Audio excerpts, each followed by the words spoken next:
Olá, Olá, Alex, tudo bem? tudo bem? Muito boa noite, pessoal. Tudo bom? Tudo bem. Vai dar tempo da Vou gente fazer. conversar. Olha só, vai dar tempo da gente conversar. Vai, vai. Eu falei com a Adriane agora há pouco que eu saí correndo para atender uma emergência. Estou aqui no hospital já. Estão conversando, preparando o paciente ainda ali para a gente entrar em cirurgia. Talvez eu tenha que sair no meio, mas a gente vai tocando aqui enquanto dá. A gente está aguardando por aqui. Primeiro, um grande prazer. Obrigado, Adriane. Obrigado à comissão aí do GFEL da UFSC de Curitibanos pelo convite para conversar com vocês um pouquinho sobre analgesia, anestesia, sei lá o que vocês conversar um pouco É sobre isso aí. felinos, não é isso? Exato, sobre essa espécie maravilhosa que eu tenho certeza que todo mundo que está aqui é apaixonado. Eu também sou. Eu tenho trabalhado bastante com felinos e tive a oportunidade de trabalhar em algumas oportunidades na minha carreira exclusivamente, algumas clínicas exclusivamente com felinos. A gente sabe desse manejo, alguns detalhes que tem essa espécie que muita gente é apaixonada e alguns veterinários não gostam muito de trabalhar também não. Mas quem gosta é apaixonado pela espécie. Eu sou suspeito para falar também. Eu gosto muito de trabalhar com esses bichinhos aí. É, eu costumo dizer que quem não gosta é porque não conhece. Pois é. Eu já vi muita gente falar, às vezes leigo, fala, pô, eu não gosto de gato, gato é meio estranho, mas quando tem o primeiro gato, se apaixona e é impressionante como se apegam esses bichinhos. Exato. Vou fazer uma apresentação bem rapidinho, então, para o pessoal, Alex. Eu sei que a maioria te conhece pelo Instagram, mas vou usar o nosso formalmente, tá bom? Ah, claro. Então, o médico veterinário Alex, ele é graduado pela UDESC, é doutor em ciências com ênfase em anestesiologia pela USP, é diretor da Associação Paulista de Anestesiologia Veterinária e diretor da Anestesia Vet, que é esse Instagram que o pessoal aí que não segue, comece a seguir, por favor. Tem bastante dicas aí, cursos, muito bom. Tá travando um pouco. Agora voltou, tava travando, Adriane. Legal. Deu? Deu para. Agora, É isso. Então, a hora que quiser começar, a gente já começa. Eu combinei com o pessoal, então, para usar os comentários aqui apenas para fazer perguntas, e aí, conforme for, legal. eu vou te passando. Legal, legal. A gente vai conversando, batendo um papo sobre isso. O GFEL, só me explica um pouquinho o GFEL. Vocês trabalham com a parte clínica, é um grupo de estudos de felinos da parte clínica, de anestesia e terapia intensiva, é isso? Isso. É um grupo de estudo da UFSC, né? É um curso novo, a gente fez em 2018. E aí a gente Uhum. sempre traz um pouquinho de cada, daí a gente traz para o pessoal, apresenta, às vezes a gente traz algum professor para palestrar para a gente, mas engloba um pouco de tudo, assim, um pouco de clínica, um pouco de anestésio, um pouco de imagem, mas é mais voltado para a clínica mesmo. Ah, legal, legal. Só para eu saber para onde a gente direcionar a nossa conversa. Uma conversa informal, quem quiser perguntar, fique à vontade nos comentários aí. Nós temos 47 pessoas agora, só vou pedir para a galera, tem esse aviãozinho aí embaixo, ó. Aperta o aviãozinho e manda para o maior número de pessoas da tua lista aí, para poder a galera vir conhecer o GFL e compartilhar essa live com o pessoal aí, um pouquinho da nossa conversa também.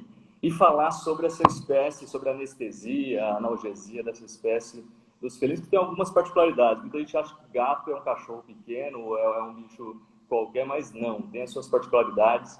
Os felinos têm, sim, algumas particularidades de farmacocinética, de metabolização de alguns fármacos e da utilização de alguns fármacos quando se trabalha na analgesia e na anestesia, que é importante que a gente saiba, né? A gente, médico veterinário, trabalha com várias espécies, e às vezes até mesmo dentro da mesma espécie, algumas raças específicas, mais se falando quando se fala da espécie canina, algumas raças específicas têm suas particularidades também. Na espécie felina, acredito que não tenha quantas raças. Os gatos são muito mais padronizados quanto às raças de formato, conformação e metabolismo, né? Apesar de ser evolutivamente muito menos doméstico pela sua evolução do que os caninos, né? Na sua evolução, menos domesticado do que os caninos. Se eu falar alguma besteira de clínica, me corrija, tá bom? Que eu não sou nenhum nada de clínica, eu não sei muita coisa específica, né? Eu sei bastante daquilo que eu faço só. Eu sempre estou aprendendo com quem gosta de gato, ainda mais manejo, Aprendi muita coisa, de manejo é impressionante como a gente tem que lidar com isso, né? E essa Verdade. parte evolutiva, a nutrição felina, que envolve toda essa parte do sistema urinário, do sistema renal do gato, que tem algumas particularidades também que comprometem por conta dessa evolução, né, dessa domesticação dessa espécie. Mas falando da analgesia, a gente tem mudado alguns conceitos dentro da anestesia e da analgesia. A gente vai falar de uma forma geral e quando tiver alguma particularidade dos felinos eu vou especificar, tá? Mas a anestesia ela evoluiu muito. A anestesia é uma arte, eu chamo de arte, mas é uma ciência muito nova, né? Os primórdios da anestesia aí na medicina vem de 1846, tem um pouco mais de um século, quando se começou a praticar anestesia. A partir de então a medicina evoluiu como nunca, né? Imagina vocês que até então tudo que se fazia era sem anestesia. Então, imagine vocês que se fazia amputação, se fazia fenestração, se abria a barriga, se fazia tudo sem anestesia. Todos os povos, a grande busca de todo o povo era sanar a dor, né, dos povos mais antigos, e tinham vários compostos, assim, descobria a papoula, né, que tem da onde vem o ópio, onde vem a morfina, se descobria outros fármacos, algumas situações, o gelo, né, que se fazia anestesia, várias substâncias que se acalentavam, diminuíam a dor de alguma forma desse nosso paciente e da população, né, de uma forma geral. A partir de então que se descobriu a anestesia de uma forma calculada, de uma forma que se pudesse reproduzir isso com óxido nitroso, clorofórmio e éter, não vou entrar nos detalhes da história, mas ali em 1856 conseguiu-se tirar um dente de um paciente sem que ele sentisse dor e conseguiu com que ele voltasse à consciência logo depois disso, sem saber sem saber do que tinha acontecido, né? E aí então se deu como descoberta a anestesia de uma forma que pudesse ser reproduzida. A medicina evoluiu muito, né? Tudo evoluiu porque a partir daí tudo conseguiu ser feito, ser realizado com maior tecnologia, com maior segurança, com maior tranquilidade, com maior conforto para o paciente. Imagina você não precisar sentir dor para ser tratado, né? E tudo andou muito bem até no início aí do século XX, e foi crescendo a passos largos aí quanto à monitoração, quanto a fármacos anestésicos, tudo isso foi evoluindo muito, até que a gente chegou no conceito de anestesia balanceada, né? Onde se usava algum fármaco desse injetável ou inalatório, geralmente, que era o éter ou o clorofórmio, e começou a se associar com alguns fármacos como os opioides, né, que eram fármacos que davam analgesia e que esse outro fármaco dava a inconsciência. Então, um fármaco produzia inconsciência e outro fármaco produzia analgesia. Dessa forma, conseguiu diminuir um pouco a dose desses fármacos e você dá uma maior estabilidade para os pacientes, né? E isso era muito interessante, porque se conseguia fazer uma maior qualidade as anestesias. De um tempo para cá, a gente vem descobrindo que várias coisas produzem analgesia, né? A gente tem a ketamina, que se usa muito aí em anestesia. A gente tem alfa-2 agonistas, como a xilazina, a dexmedetomidina, que são fármacos alfa-2 agonistas que produzem sedação, analgesia, tranquilização do paciente. Se usa muito isso. E foi muito usado de forma indiscriminada a xilazina e a ketamina em associação. Sim. Né? Ainda mais nos gatos, né? É gato Nossa. mesmo. Faz isso daqui e resolve, faz tudo. Casca, Aí o rim já dava um grito já. Isso que a gente vai falar, isso que a gente vai conversar também. E vários fármacos, a lidocaína, que tem algumas controvérsias aí na espécie felina, para o uso dela como analgésico. Mas a gente tem hoje alguns outros fármacos inibidor da substância P, da ligação da substância P no receptor NK1, como maropitam.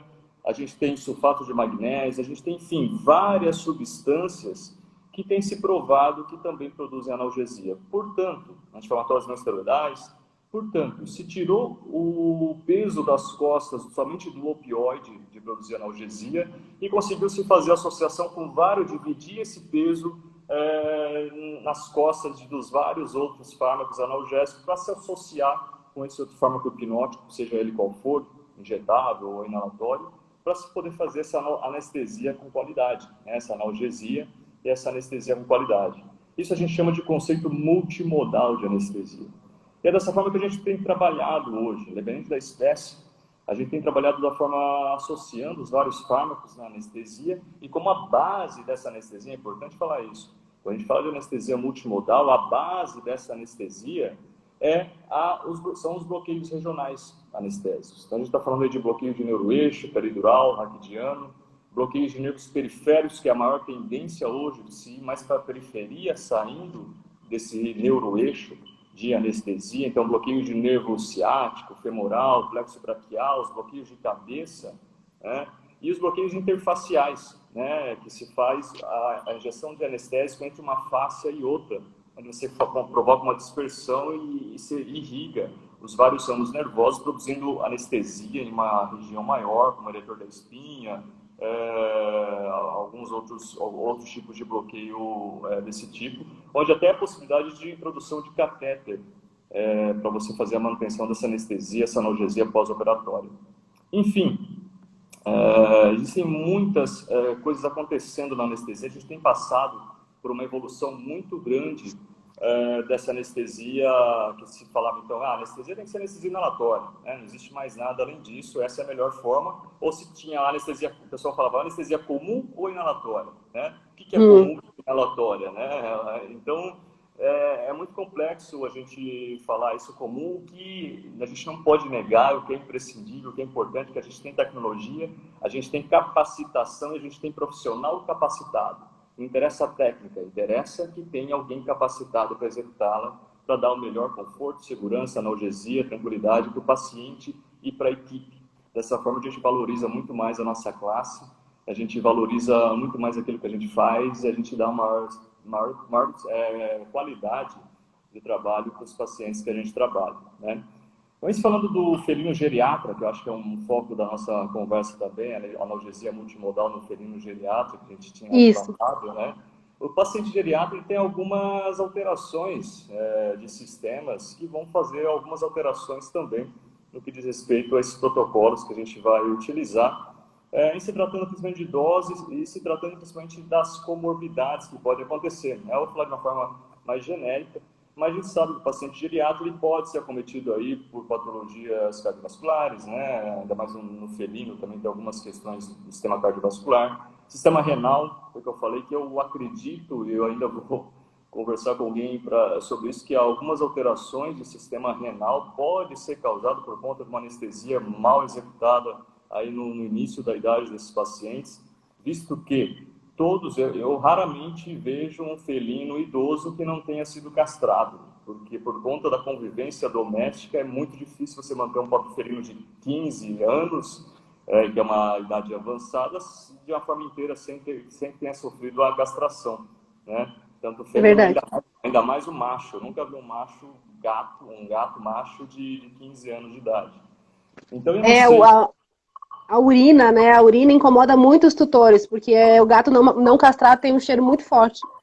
É a urina em comportamento, né? Porque um gato não castrado, além da urina, no comportamento, ele não sei se você consegue domesticar muito fácil, talvez, né?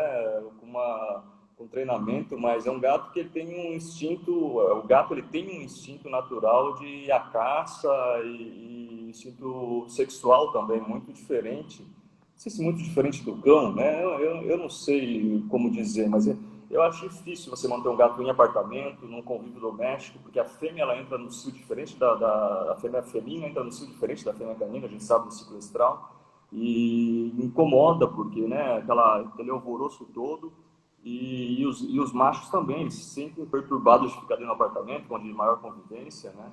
Então, por forma, eu não digo que é a melhor coisa, nem um canino, nem um felino, né? A gente tem as duas espécies domésticas que a gente mais trabalha. Eu, particularmente, o Alex, não acho natural fazer uma castração, ainda mais castração muito jovem, em qualquer espécie. Afinal de contas, o hormônio está ali para alguma coisa, né? Então, a gente tem uma série de consequências na espécie canina, nos animais grandes, de grande porte, consequências osteoarticulares, são em decorrência da falta de hormônio, nos animais castrados muito cedo, e algumas outras patologias oncológicas. Eu não sei, a oncológica não tem nada comprovado, tá? Mas algumas questões de câncer, quem sabe que os hormônios protegem os pacientes de alguns tipos de cânceres, questões hormonais e questões de patologias diversas crônicas que podem ser desenvolvidas pela falta de hormônio. Então, a gente fala castração por um convívio social. Ela é importante porque, caso contrário, é um controle populacional, né? Ainda mais em felino, o controle populacional é muito importante porque se reproduzem, né, muito rápido. E se você tem um animal que não é domiciliado, você tem grandes problemas e vai morrer mais cedo, porque vai estar na rua, vai estar sujeito a uma série de consequências, né? Então, os pacientes hoje só vivem muito mais, ainda mais os ferinos, eu tenho anestesiado ferino muitas vezes de 20 anos. Eles só vivem muito mais porque eles são castrados, são domiciliados e têm uma vida, uma qualidade de vida muito melhor. Mas, em consequência disso, também surgem outros problemas, né? Como estreitamento de uretra nos machos, algumas consequências metabólicas e talvez, se esse gato não foi feita uma cirurgia com uma anestesia de qualidade, aí na tenra idade, a anestesia só não dá certo quando o paciente não morre, não, tá? Muita gente fala, tá vivo, a anestesia foi boa. Nem sempre é assim. A gente cuida da anestesia para que não cause lesões em nenhum sistema. E essa lesão, ela pode vir a aparecer aí depois de muito tempo.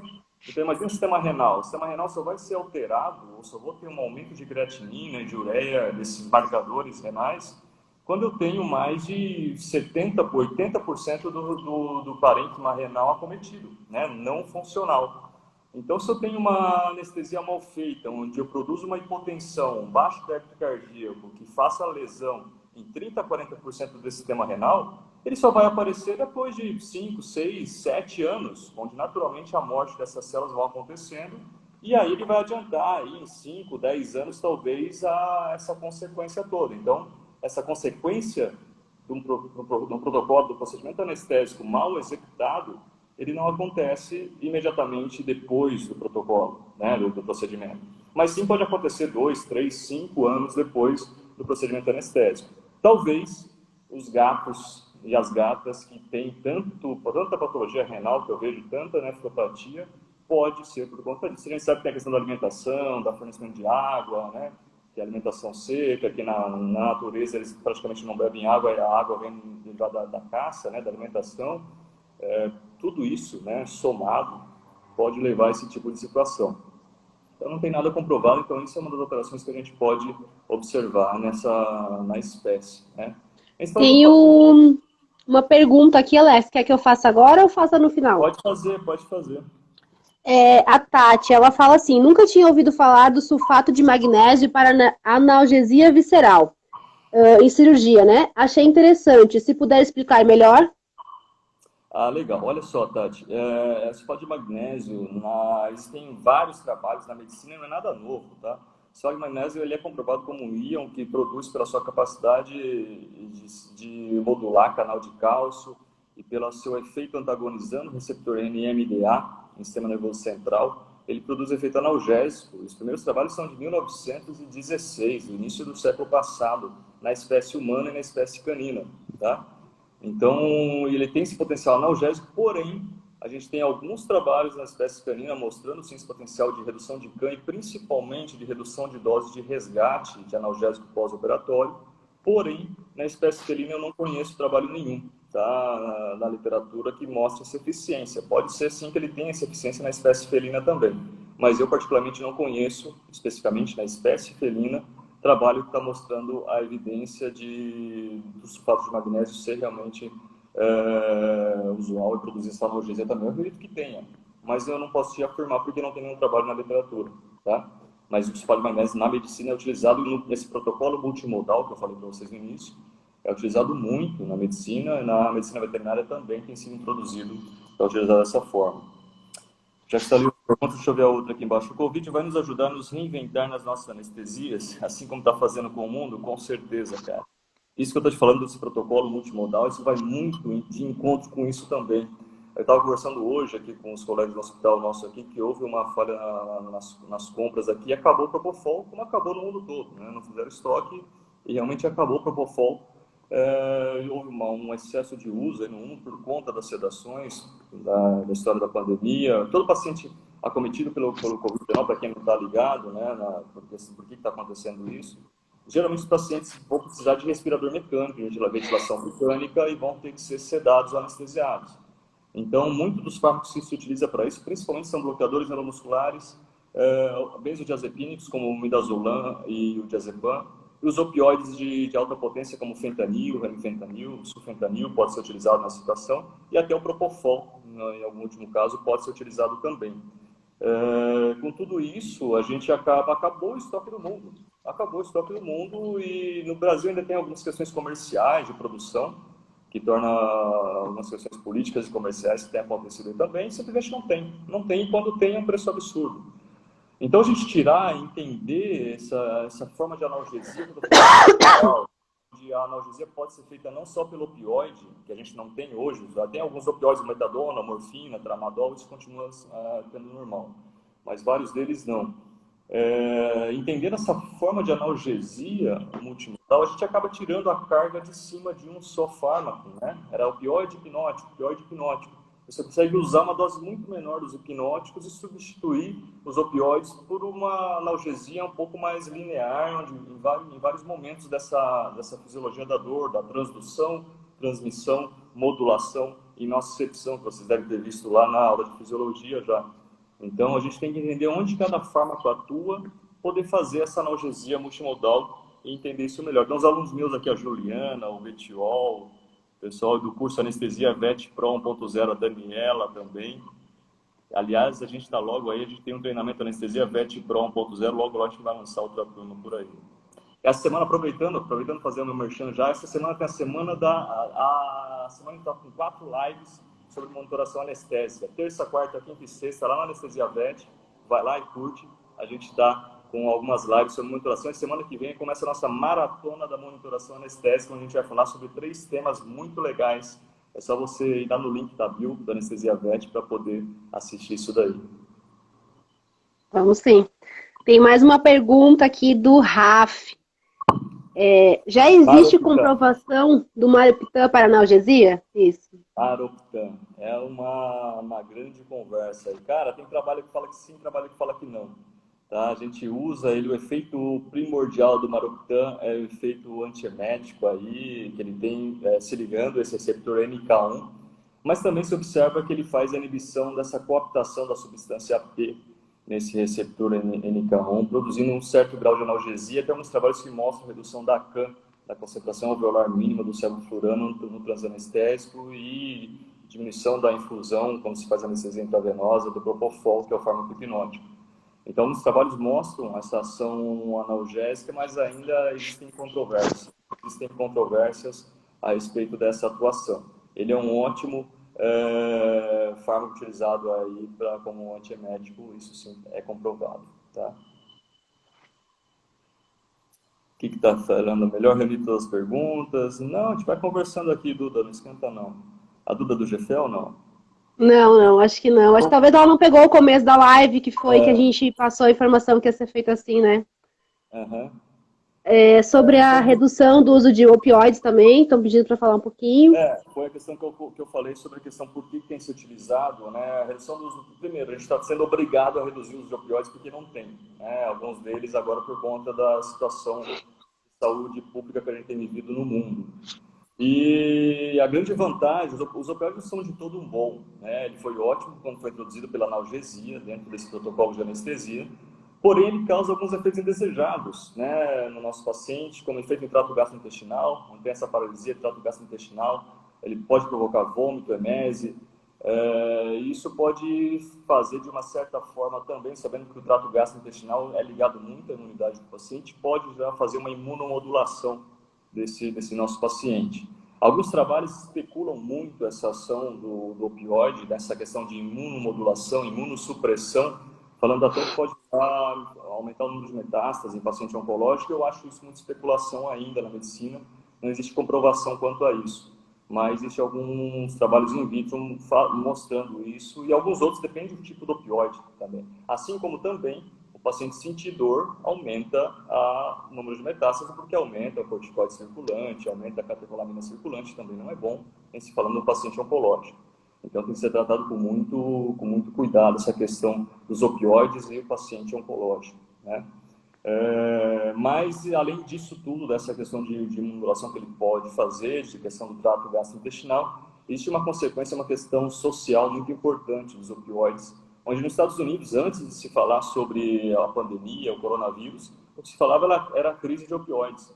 Os Estados Unidos está vivendo uma epidemia de uso e abuso dos opioides prescritos, né, pelas pessoas. Então, as pessoas têm usado indiscriminadamente os opioides, e isso tem causado um problema social e econômico muito grande nos Estados Unidos, isso no mundo todo tem acontecido isso. Então, a gente reduzir o uso, reduzir a circulação dos opioides na medicina, isso é bom, porque a gente reduz o acesso das pessoas. A gente que vive dentro do hospital, dentro do centro cirúrgico, tem acesso a toda hora a essas coisas. É muito complicado, a gente sabe o quanto é perigoso, já perdi vários amigos por conta de abuso desse tipo de fármaco. A gente trabalha com anestesia, então o cuidado, a responsabilidade quando se trabalha com esse tipo de fármaco é muito importante. Então a questão do opioide é essa, né, de você melhorar, além do que você pode criar resistência, né, alguns desses opioides. Você melhorar esse protocolo anestésico, promovendo essa anestesia, essa analgesia multimodal, essas várias formas, usando esses vários outros fármacos, é muito melhor do que você usar um fármaco só como analgesia para esse paciente, tanto no trans quanto no pós-anestésico. Então isso é muito importante pensar dessa forma no protocolo, tá? O Fer Cavalete, olha só, saudade, cara. O Fer é radiologista de São Paulo. A morfina pode gerar metástase por conta da liberação de histamina? Já vi que não é recomendado. Não é por conta da liberação de histamina, mas são por conta dessas questões que eu falei, que alguns trabalhos especulam que ela pode fazer isso, mas não tem nada comprovado ainda, tá? Tá dando retorno, Felipe? Tá ruim o áudio aí? Tá dando eco, não? Eu tô ouvindo bem. É. Bom, é um pouco disso, assim, das questões dos gatos. Aí, os gatos têm algumas questões, com falar de 2 fármacos específicos. Ele não tem algumas enzimas que metabolizam dipironidases, que metaboliza aí a dipirona, então a gente tem que cuidar um pouco, ele metaboliza mais devagar, tá? Não é que a gente não possa usar a dipirona, por exemplo, os compostos fenólicos, como o propofol. Então, a farmacocinética desses fármacos se torna um pouco diferente na espécie felina. Tá dando eco, Felipe? Eu aqui acho que tá normal. A farmacocinética desses fármacos é um pouco diferente na espécie felina e a gente tem que cuidar, então, com a dose e com a intervalo de administração de dipirona, principalmente, e quando se usa propofol. Alguns trabalhos mostram que para fazer o uso de propofol em infusão contínua na espécie felina, a gente tem que fazer uma infusão decrescente para fazer a manutenção da anestesia com o uso de propofol na anestesia intravenosa total, tá? Então, ainda é uma técnica ainda que a gente tem que relevar e verificar como vai na espécie, se realmente o custo-benefício para se fazer essa técnica em espécie por conta de algumas questões farmacocinéticas e de farmacodinâmica nessa espécie específica, tá? Então, são algumas questões dos fármacos e das condutas. O que eu acho impressionante que a gente tem que ter muito quando se trabalha com felino é a questão do manejo nessa espécie. É muito importante a gente saber cuidar, saber manejar, e o cuidado na espécie felina, eu acho que é primordial quando a gente trabalha com esses animais, porque é muito delicado e é muito diferente do que na espécie canina. Então, o cuidado, a tranquilidade, o ambiente, o carinho com esses animais tem que ser, vamos dizer, maior, não que não tem que ser menor em alguma espécie, mas tem que ser bastante grande para a gente poder ter sucesso também. Eu acho que o sucesso, metade do sucesso do teu protocolo anestésico é a manutenção dessa calma, diminuição desse estresse, muito importante nessa espécie para a gente trabalhar. Existe uma grande incidência, algumas coisas que eu lembro assim, o pessoal fala das questões dos sarcomas em gatos, né? Que qualquer aplicação, não só a vacina, pode gerar sarcoma, o sarcoma vacinal, sarcoma na espécie, por conta de alguns adjuvantes que tem alguns fármacos. Eu vi já alguns trabalhos, inclusive, contraindicando qualquer aplicação intramuscular ou subcutânea nessa espécie. A gente sempre faz em extremidade, onde vai fazer vacina, faz em extremidade de cauda, extremidade de membro, caso tenha desenvolvimento de alguma tumoração, possa ter a excisão de uma forma mais fácil. Eu não sei se tem nada tão comprovado assim, tá? Em alguns lugares que eu trabalhei, especificamente com felino, há alguns anos atrás, ele que olhava meio torto quando você ia fazer medicação pré-anestésica, por exemplo, que você ia fazer aplicação nesses animais, né? Eu tenho uma prática bastante tranquila assim, com os animais. Geralmente, quando é procedimento animal, é tranquilo. A gente consegue fazer esse manejo cat-friendly, que agora a moda é falar cat-friendly, né? Então, a gente consegue fazer esse manejo cat-friendly nos nossos pacientes. A gente consegue, inclusive, fazer acesso venoso, tricotomia, com bastante tranquilidade, acesso, e consegue fazer tudo intravenoso, de forma intravenosa, né? A medicação pré-anestésica, a indução anestésica, a sedação prévia, depois a indução. e a indução, intubação e manutenção desses nossos pacientes. Então, é uma prática que eu não gosto do gato sedado no pós-operatório. Geralmente, a gente faz a indução com propofol, faz dipirona no final. Isso pode dar uma potencializada e o animal fica sedado por conta dessa metabolização, desses compostos fenólicos, por mais tempo. Então, tudo que a gente pode evitar, eu vou sedar ele ainda no pré-anestésico, ele vai ficar mais tempo na sedação no pós-operatório, podendo ter depressão respiratória, hipotensão. Então, tudo que é menos é mais, muito nas espécies. Aquilo que tem maior metabolização, mais rápida a metabolização, eu prefiro nessas espécies em específico. Então, tendo um manejo adequado e um paciente que colabore pelo menos um pouco, a gente consegue adequar um protocolo anestésico com uma metabolização mais rápida, com um despertar mais rápido, com menor incidência de sedação, de hipotensão, tanto no transoperatório quanto no pós-imediato. Então, eu gosto muito de trabalhar dessa forma com esses pacientes, tá? Qual a dose de frequência da dipirona que você recomenda em felinos? A dose é a mesma. A dose a gente pode usar de 25 mg por quilo, só que em vez de fazer a cada 12, como se faz na espécie canina, fazer a cada 24, no mínimo, tá? No mínimo a cada 24 horas, uma vez ao dia, se for necessário. Mas a diferença interessante da dipirona associado com o tramadol. O tramadol ele tem uma eficácia bem legal na espécie felina, assim como a metadona também, falando dos analgésicos. Diferente na espécie canina, que é contestada a eficiência do tramadol. Então, o tramadol na espécie canina é contestado, na espécie felina não. Ele produz esse metabólito M2, que tem esse potencial analgésico bem legal. E é bem legal utilizar na espécie felina, assim, tá?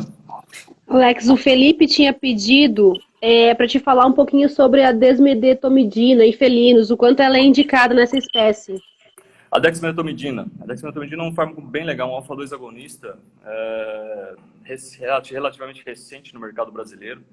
Produz, assim, ele é parente da xilazina, só que muito mais seletivo para alfa-2. Tá? A xilazina ele tem uma seletividade de 600 para 1, alfa-2, alfa-1. A dexmedetomidina tem a seletividade de 1.600 para 1, alfa-2, alfa-1. Então, ela é muito mais seletivo, alfa-2, produzindo analgesia, sedação, com uma potência muito grande, com um volume bem pequeno, porque a potência dela é alta, a dose consegue ser baixa nessa espécie. Tem algumas particularidades, tem algumas alterações em fração de ejeção desses pacientes, de débito cardíaco pode ser alterado, ela altera, de certa forma, também o tônus vascular, produzindo uma hipertensão inicial, com uma hipotensão posterior a isso. Então, a gente tem alguns cuidados com o uso da dexmedetomidina, inclusive as doses de bula dela eu acho meio pesadas, assim. Se a gente vai pela bula, ainda mais na espécie felina, tem umas doses de bula bastante altas. Então, a gente tem que ter um pouco de cuidado com esse tipo de fármaco. Saber fazer as associações também, não há por que usar de forma isolada, tanto para sedação, se é um paciente irracível, quanto para manutenção de analgesia no transcirúrgico. Eu particularmente gosto muito desse fármaco para fazer em infusão contínua como analgesia no transcirúrgico, nesse protocolo multimodal. Inclusive quando você precisa, quando você quer tirar um pouco os opioides dessa ação. Então tem uma ação bem legal de diminuição de frequência cardíaca, manutenção de hemodinâmica vascular, bem legal. A gente usando na dose correta, a gente não tem tanto essa repercussão hemodinâmica e cardíaca e tem uma analgesia muito legal nesses pacientes. Então, a dexmedetomidina é um auxiliar aí, um adjuvante que veio com tudo para entrar nesses protocolos anestésicos quando a gente fala de analgesia multimodal, tá? A Bárbara pediu para te comentar um pouquinho. Ela falou assim, ó, quando você diz sobre anestesia multimodal, como eu faço essa proporção entre as diferentes classes farmacológicas? Anestésico, analgésico, sedativos, qual começar primeiro? Boa pergunta, Bárbara. Essa é a ciência de tudo. Como que eu faço a associação? Esse é o segredo. Não é nada de segredo, mas isso é a prática, é o estudo de cada um dos fármacos, qual que é a ação, qual que é a farmacocinética de cada um, como que é a farmacodinâmica, qual faz sinergismo com qual. E esse é o segredo, né? De você saber associar, essa é a arte da anestesia, de você saber associar todos esses fármacos. Eu sempre faço a correlação como cozinhar. Você pode ter os mesmos temperos, os mesmos ingredientes e dá para duas pessoas diferentes cozinhar. Pode sair o prato de um uma delícia e do outro sair uma droga. Com as mesmas coisas, não é isso, Adriane? Concorda comigo? Concordo. Eu gosto de cozinhar também. Uhum. Eu também gosto de cozinhar. Eu sempre faço essa correlação. Anestesia é a mesma coisa. Você tem os mesmos ingredientes, você pode ter uma anestesia ruim, sem relaxamento, ou com muito relaxamento, muita uma anestesia muito profunda, até causar intercorrências como hipotensão, pode levar o paciente à morte. Ou você tem uma situação onde o paciente não dorme, já me ligaram, não está dormindo. Eu falei, nunca vi um paciente não ser anestesiado, né? Não dorme, não cai. Então, sempre tem essa correlação. A gente tem os mesmos ingredientes, tem que saber dosar, como que eu faço associação de cada um deles, quais são as doses que eu posso trabalhar nessas espécies, na mesma espécie, o que eu posso associar com o quê. Então, é sempre essa correlação, a analogia que eu faço, e por isso que eu adoro anestesia, porque é desse jeito, né? A Karine e a Tati fizeram uma pergunta relacionada com a dose da desmedetomidina. A dose, depende muito. A dose varia em felinos, aí você pode usar de intramuscular de 1 a 10 microgramas por quilo, tá? Na bula tem as doses bem maiores, tá? E tem a dose que faz correlação em área de superfície corpórea também. Você pode fazer essa correlação, que é uma correlação um pouco mais precisa, tá? Mas particularmente eu gosto de usar a dose em infusão contínua de 0,5 a 1 micrograma por quilo por hora, tá? Mas de forma de aplicação intramuscular, em felino, geralmente associados, pode usar de 1 a 10. Eu uso geralmente 3. É uma dose que eu uso quando associado com opioide ou metadona, por exemplo. Vai bem associado com a ketamina, né? A Dex, o Ketodex, que é a ketamina com a dexmedetomidina. Então, geralmente a gente faz essa associação quando a gente tem um animal irracível que precisa fazer uma sedação, uma tranquilização um pouco mais efetiva na medicação pré-anestésica. Então, eu gosto de fazer isso, o Ketodex, e associado com opioide, muitas vezes também, quando vai preparar para o procedimento cirúrgico já, tá? Certo. O Marcos Paulo, ele falou assim, Alex, parabéns pela palestra. A anestesia intensiva durante a manutenção anestésica pode ser encarada como parte da anestesia multimodal?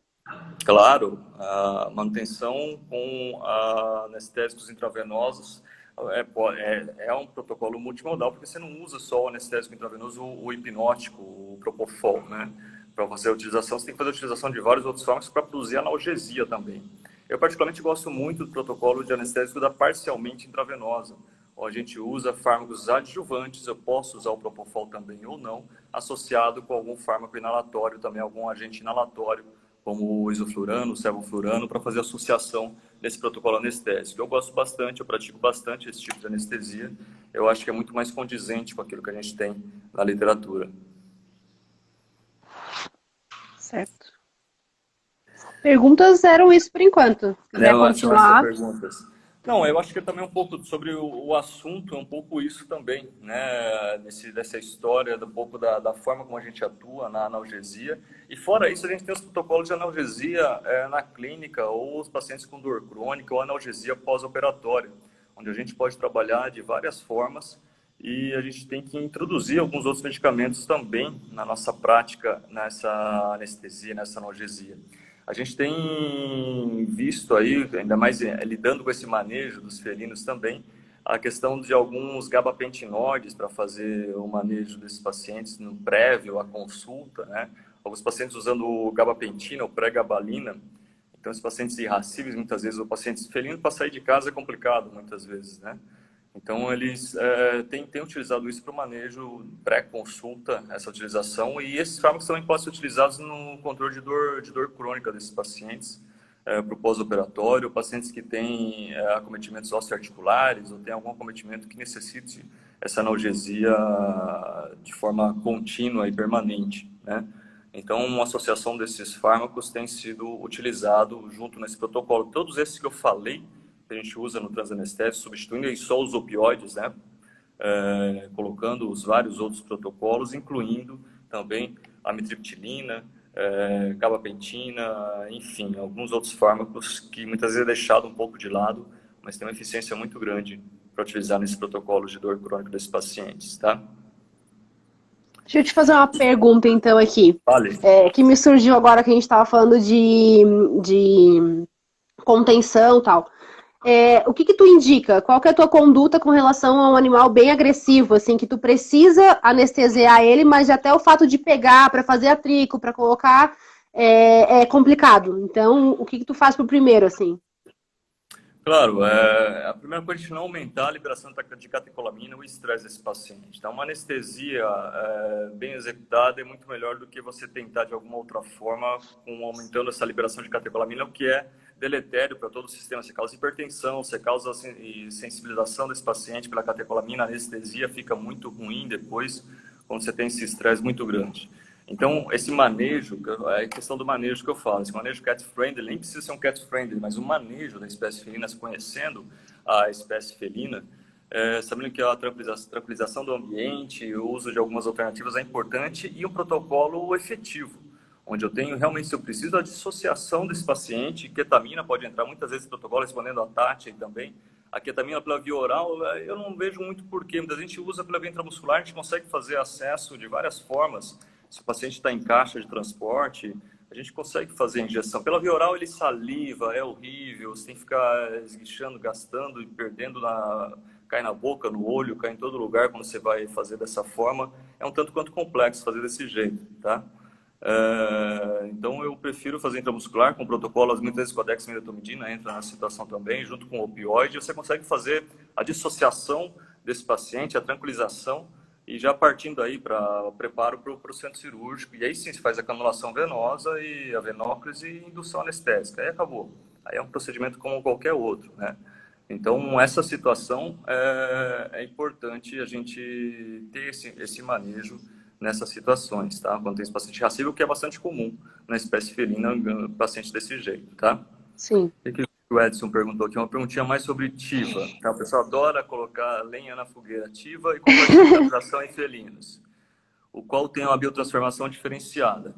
Tá, os felinos ele tem uma compartimentação diferenciada porque ele tem uma deposição do propofol um pouco mais longa, tem a metabolização mais longa, fazendo com que acumule o propofol por mais tempo pela essa farmacocinética, essa deficiência em metabolizar esse propofol e excretar o propofol. Então, o que vai acontecer? O animal vai ter uma metabolização mais lenta e um prolongamento desse protocolo anestésico.